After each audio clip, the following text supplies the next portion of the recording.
Hello po mga kapatid, magandang umaga po sa inyong lahat. Nandito na naman po ako para mag-share sa inyo ng salita ng ating Diyos. Pero kagaya pa rin ng dati, mag-uumpisa tayo sa isang panalangin. Magsiyoko po tayo. Yes Lord, aming Diyos na makapangyarihan sa lahat. Una, Father God, maraming salamat sa paggising mo na naman sa amin ngayong umagang ito ng maayos at malakas na malakas ang katawan, O God. At salamat din, Lord, sa kaloob mo na kami makapag-aral, makapagbasa, makarinig ng iyong mga makapangyarihang salita, O Diyos. Salamat, Lord. Nawa, Lord, buksan mo po ang aming mga puso at isipan upang ang aming maririnig na iyong mga salita aming maitatak sa kailaliman ng aming mga puso, O Diyos. Samahan mo po ako, turuan mo po ako, gabayan, Lord, upang puro salita mo lamang ang lumabas sa aking bibig, O Diyos. Salamat, Father God. Salamat, Jesus. Salamat, Holy Spirit, O God. At inaangkin na namin ang katagumpayan ng aming gawaing ito, O Diyos. Thank you, Father God. Muli, Lord, at palagi ka namin pupurihin, sasambahin at dadakilain sa tanging pangalan ng aming Panginoon sa Kristo. Lahat tayo ay magsabi ng Amen and Amen. At ito po ang aking channel.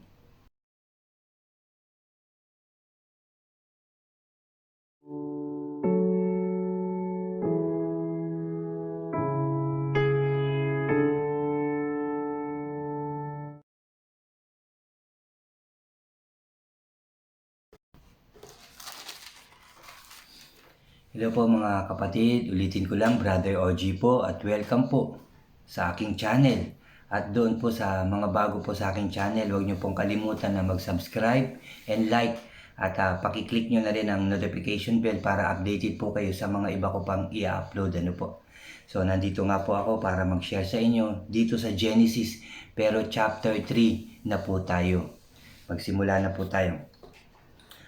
Ulitin ko lang sa chapter 1, yun yung kasaysayan ng paglikha ng daigdig natin, ano yung langit at lupa, yung araw at buwan, yung mga bituin, no, yung halaman at pinaghiwalay niya nga yung lupa at tubig, ano po, at yung mga nilalang na, yung mga isda, lahat ng klaseng isda sa tubig, sa himpapawid ang mga ibon at sa mga lupa na lahat ng klaseng hayop nilalang ng ating Diyos. Nilikha niya na, no? Tapos sa chapter 2 na yung halamanan sa Eden, ano po, at dito rin binanggit yung paglikha niya sa babae o yung partner ng lalaki, no? Sinabi nga dito, sa wakas narito ang isang tulad ko, laman ng aking laman, buto ng aking buto. Ano po? At nagkaroon nga ng partner ang lalaki. At sa ito naman, sa chapter 3 mga kapatid, may pamagat po itong nagkasala ang tao.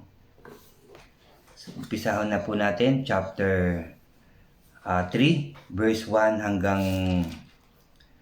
hanggang verse, ano po ito? Hanggang 24. Hanggang 24 po. Chapter 3, verse 1 hanggang verse 24. Ang ahas ang pinakatuso sa lahat ng hayop na nilikha ng Panginoong Yahweh. Sabi dito sa verse 3. Ulitin ko lang. Chapter 3 pala, verse 1. Ano po? Ang ahas ang pinakatuso sa lahat ng hayop na nilikha ng Panginoong Yahweh. Isang araw, tinanong nito ang babae, totoo bang sinabi ng Diyos na huwag kayong kakain ng anumang bungang kahoy sa halamanan? Sabi ng ahas, ano? Sumagot ang babae, maaari naming kainin ang anumang bunga sa halamanan, huwag lamang ang bunga ng puno na nasa gitna nito o niyon, sabing ganyan. Kahit ano, pwedeng kainin. Pero sinabi ng Diyos, huwag lamang yung nasa gitna ng halamanan, ano? Ulitin ko lang ang verse 2. Sumagot ang babae, maaari namin kainin ang anumang bunga sa halamanan. Huwag lamang ang bunga ng puno na nasa gitna niyon. Sinabi ng Diyos na huwag namin kakainin, nihihipuin man ang bunga nito. Kung kami raw ay kakain nito, mamamatay kami. Yun ang sabi ng Diyos, di ba?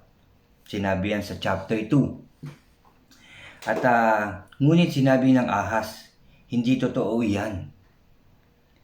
Hindi kayo mamamatay. Sinabi lang iyan ng Diyos sapagkat alam niyang kung kakain kayo ng bunga niyon ay makakaunawa kayo. No? Dahil yun ay dun pag kumain ka ng bungang yun, yun yung tungkol sa malalaman mo na ang mabuti at ang masama. No? Kaya sinabi ng Diyos na huwag kakain nun at kayo'y mamamatay. Pero dahil sa ahas na to, yun ang sinabi niya sa babae. Ngunit sinabi ng ahas, ulitin ko lang, hindi totoo iyan, hindi kayo mamamatay. Sinabi lang iyan ng Diyos sapagkat alam niyang kung kakain kayo ng bunga niyon ay makakaunawa kayo. Kayo'y magiging parang Diyos at malalaman ninyo ang mabuti at masama. Ang punong kahoy ay napakaganda sa paningin ng babae at sa palagay niya ay masarap ang bunga nito. Naisip din niya na kahanga-hanga ang maging marunong kaya't pumitas siya ng bunga at kumain nito. No? Na-convince ng ahas na to na kumain ang babae nung pinagbabawal na prutas na huwag kakainin, sabi nga ng ating Diyos, pero nakita nga niya na pagmasdan niya na napakaganda ng bunga nito. At sinabi pa ng babae na palagay niya ay masarap ang bunga nito. Naisip din niya na kahanga-hangang maging marunong. Kaya't pumitas siya ng bunga at kumain nito. Binigyan niya ang kanyang asawa at kumain din ito. No, binigyan niya ang kanyang partner o ang kanyang asawa at kumain din ito. Nagkaroon nga sila ng pagkaunawa. Matapos kumain noon nila nalaman sila'y hubad. Kaya kumuha sila ng mga dahon ng igos, pinagtatahi nila at ang mga ito at ginawang panakip sa katawan. Doon na nagsimula. Nagkaroon na ng kaalaman, ng karunungan ang mag-asawa o ang tao, mga kapatid, sa pagkain ng bungang iyon. Nang dapit hapon na narinig nila nga naglalakad sa halamanan ang Panginoon. No? Narinig nung mag-asawa. Ulitin ko lang, verse 8. Nang dapit hapon na narinig nila nga naglalakad sa halamanan ang Panginoon Yahweh. Kaya't nagtago sila sa mga puno. Ngunit tinawag niya ang lalaki at tinanong, "Saan ka naroon?" Sabi ng ating Panginoon, ng ating Diyos Ama. "Natakot po ako nang marinig kong kayo'y nasa halamanan," sabi ganyan. "Nagtago po ako sapagkat ako'y hubad," sagot ng lalaki. Nagtanong muli ang Diyos, "Sinong may sabi sa iyong hubad ka? Bakit kumain ka ba ng bungang ipinagbabawal ko?" "Kasi pinakain po ako ng babaeng ibinigay ninyo sa akin," tugon ng lalaki. No? "Kasi pinakain po ako ng babaeng ibinigay niyo sa akin," tugon ng lalaki. "Bakit mo ginawa ang bagay na iyon?" tanong ng Panginoong Yahweh sa babae. "Mangyari po yan, nilinlang ako ng ahas, kaya ako natuksong kumain," sagot naman niya. Nilinlang ako ng ahas. Kaya sabi niya, kaya napakain siya. Kaya siya natuksong kumain, sagot ito ng babae.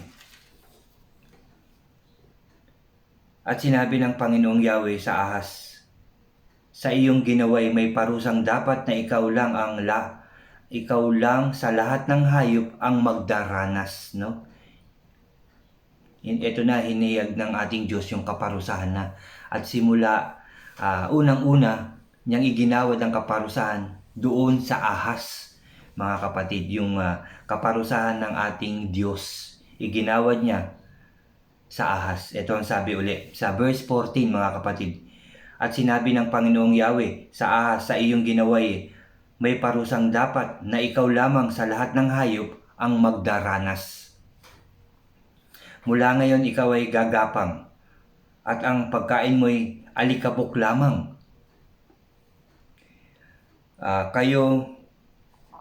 Sabi dito sa verse 15, mga kapatid, kayo ng babae aking pag-aawayin. binhimot binhi niya ay lagi kong paglalabanin, sabi ng ating Diyos. Yan, ulitin ko lang ang verse 15, kayo ng babae aking pag-aawayin. Binhi mo't binhi niya ay lagi kong paglalabanin. Ang binhi niya ang dudurog sa iyong ulo, at sa sakong niya ay ikaw ang tutuklaw. Ano? Sabi dito. Sa babae na may ito ang sinasabi sa pagbubuntis mo'y hirap ang daranasin. So doon pala nag-start yun, mga kapatid. Kaya ang pagbubuntis, ang panganganak ng isang babae ay sobrang hirap na, di ba? Sinasabi pa nga nila na halos ikamatay ito ng babae sa tuwing sila'y manganganak, ano? Sinasabi pa, may kasabihan pa na nasa isang hukay na ang paa ng babae sa tuwing ito'y manganganak, ano? Ulitin ko lang, kayo ng babae aking pag-aawayin, binhimo't binhi niya, lagi ko nga paglalabanin. Ang binhi niya ang dudurog sa iyong ulo, at sakong niya ikaw ang tutuklaw. Sa babae, sabi sa verse 16, sa babae na may ito ang sinasabi, sa pagbubuntis mo'y hirap ang daranasin, at sa panganganak sakit ay titiisin. Ang asawang lalaki iyong nanasain, pasasakop ka sa kanya, siya mong susundin. Kailangan ipasakop, no? Yun ang naging sabi ng ating Panginoon, no? Ng ating Diyos. Ito naman ang sinasabi ng Diyos kay Adan.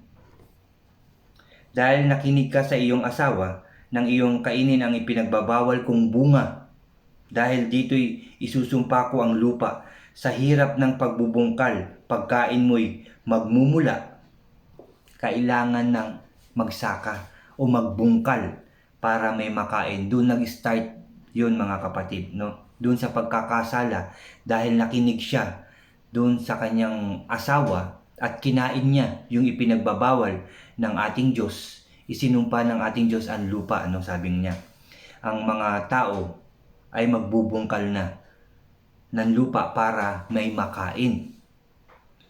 Sabi pa dito, mga kapatid, sabi sa 70, dito naman ang sinasabi ng Diyos kay Adan, dahil nakinig ka sa iyong asawa, nang iyong kainin ang pinagbabawal kong bunga, dahil dito'y isusumpa ko ang lupa, sa hirap ng pagbubungkal pagkain mo'y magmumula. Mga damo tinik ang iyong aanihin, halaman sa gubat ang iyong kakainin. Sa pagod at pawis pagkain mo'y manggagaling, maghihirap ka hanggang sa malibing. Amen. Dahil sa alikabok doon ka nanggaling, sa lupang alabok ay babalik ka rin. Eva ang tinawag ni Adan sa kanyang asawa sapagkat siya ang ina ng sangkatauhan. Ang mag-asawa ay iginawa niya ng mga damit na yari sa balat ng hayop. Sabi dito, verse 20 lang, verse 20, mga kapatid. Eva ang tinawag ni Adan sa kanyang asawa sapagkat siya ang ina ng sangkatauhan. Ang mag-asawa ay iginawa niya ng mga damit na yari sa balat ng hayop. At verse 22, mga kapatid, may pamagat po itong pinalaya sa hardin si Adan at si Eva. Dahil sa pagkakasalang nagawa nila, sa pagsuway nila sa ating Panginoon, sa ating Diyos Ama, sila po ay pinalayas.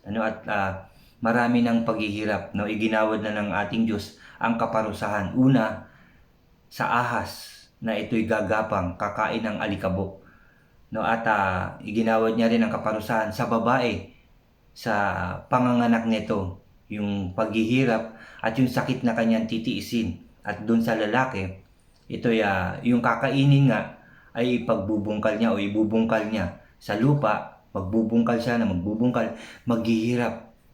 Pawis talaga ang kanyang kumbaga puhunan para makakain. So doon na nagsimula ang paghayag ng ating Diyos sa kaparusahan. At dito nga verse 22, mga kapatid, pinalaya sa hardin si Adan at si Eva.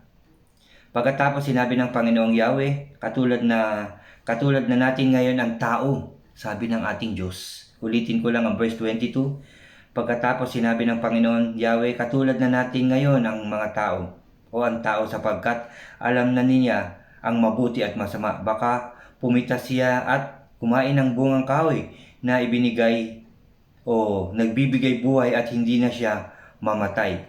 Kaya pinalayas niya sa halamanan ng Eden ang tao upang magbungkal ng lupang kanyang pinagmulan, no? Magbubungkal na ng bubungkal. Pinalayas na. Kung hindi nagkasala ang tao, ito'y pipitasin mo na lang. Nandun na ang mga pagkain, nandun na lahat. Wala kang hirap na daranasin. Pero dahil sa pagkakasala, pinaghihirapan na ang lahat ng bagay. Pinalayas nga siya ng Diyos at sa dakong silangan ng halamanan ng Eden ay naglagay ang Diyos ng bantay na kerubin. Naglagay rin siya ng espadang nagniningas na umiikot sa lahat ng panig upang hindi malapitan ni naman ang punong kahoy o ang punong kahoy na buhay, no? Nandun na, naglagay na ng bantay na kerubin ang ating Diyos at merong sabi dito, merong espada nga nagniningas, no? Nagniningas. So at umiikot sa lahat ng dako ng hardin, mga kapatid, o dun sa punong kahoy na yun na pag kinain mo, ikaw daw ay hindi na mamamatay. Sabi dito sa aklat na yun. So wala nang makakalapit, wala nang makakapunta ron dahil sa pagkakasala ng tao. Amen and amen. So yun po ang kabuuan ng chapter 3. Ulitin ko lang yung tatlong may pamagat. Una, nagkasala ang tao. Pangalawa, inihayag ng Diyos ang kaparusahan. At pangatlo, pinalaya sa hardin si Adan at si Eva. No, doon na po, doon na po pala nag-start yung kasalanan, no? At doon na rin nag-start yung sinasabing inihayag ng Diyos ang kaparusahan. Una, sa ahas na nagtukso sa babae. Pangalawa, iginawad na rin niya ang kaparusahan doon sa babae at doon sa lalaki. Yun nga, ang paghihirap ng pagbubungkal o yung sinasabing pagtatrabaho ng kakainin, no? Hindi na basta pitas na lang ng pitas dun sa hardin na yun. Naghirap na ang tao. Dugo at pawis na ang pinuhunan para ito'y makakain. At amen and amen po. Ayun po ang kabuuan ng chapter 3. Sa pagkakasala ng taong yun, hanggang ngayon dala-dala natin ang pagkakasala ng ninuno natin na si Adan ni Eva. Nagpatuloy yun at magpapatuloy. Pero yun nga, sinabi rin sa aklat na to na tayo'y mapapawalang sala. Pero may sinabi ang Diyos kung ano ang dapat nating gawin, no? Sa mga huli nating pag-aaral, sa mga nakaraan ng ating binasa noon na Mateo at Juan, ay doon sinabi ng ating Diyos na kung paano tayo mapapatawad, kung paano tayo makakalapit sa ating Diyos, at kung paano natin tanggapin ng buong puso ang ating Diyos at ang ating Panginoong Hesukristo. At yun ay alam nyo na, mga kapatid. Ito, binasa ko lang sa inyo ang Genesis upang muli nating marinig kung paano nilikha ng ating Diyos ang daigdig, ang tao, at kung paano nagsimula ang kasalanan ng tao.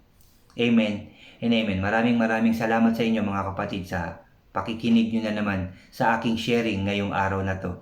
Muli, mga kapatid, at palagi natin gagawin bago mag-start ang aking sharing, tayo mananalangin. At pagkatapos ng aking sharing, tayo uli ay mananalangin. Samahan niyo po ulit ako. Yes, Lord, aming Diyos na makapangyarihan sa lahat. Maraming salamat po sa iyong mga salita na aming narinig na naman ngayong umagang ito, ngayong araw na to, O Diyos. Salamat po, Lord. Salamat dahil muli namin nabasa, napakinggan kung paano mo po nilikha ang daigdig, O God. Kung paano mo ibinigay ang lahat, kung paano mo nilikha ang tao at ang babae. Lord, salamat, Lord. Salamat, Jesus. Salamat, Holy Spirit, O God.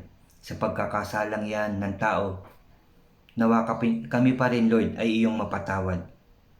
Lagi kami lalapit sa iyo, hihingi ng tawad at magpapasalamat sa lahat ng biyaya na lagi mo pong ipinagkakaloob at sa pagkakataon, sa chance na ibinibigay mo sa amin lahat upang kami makapagbalik loob sa iyo, magsisi sa aming mga kasalanan. Salamat sa pagkakataong yan at nawayan ay matandaan ng lahat ng tao, maisip, maisa puso, maisa buhay ang pagkakataon na ibinibigay mo upang kami makahingi ng tawad, makalapit, makapagbalik loob, magsisi at muling magbago, maging malinis at mabuting tao upang maging karapat-dapat na tumawag sa iyo na Ama. Salamat sa pagkakataong yan, O Diyos. Salamat sa pagkakataon na binibigay mo yan, hindi lang sa akin, hindi lang sa mga pastors, kundi sa lahat ng tao, O Diyos.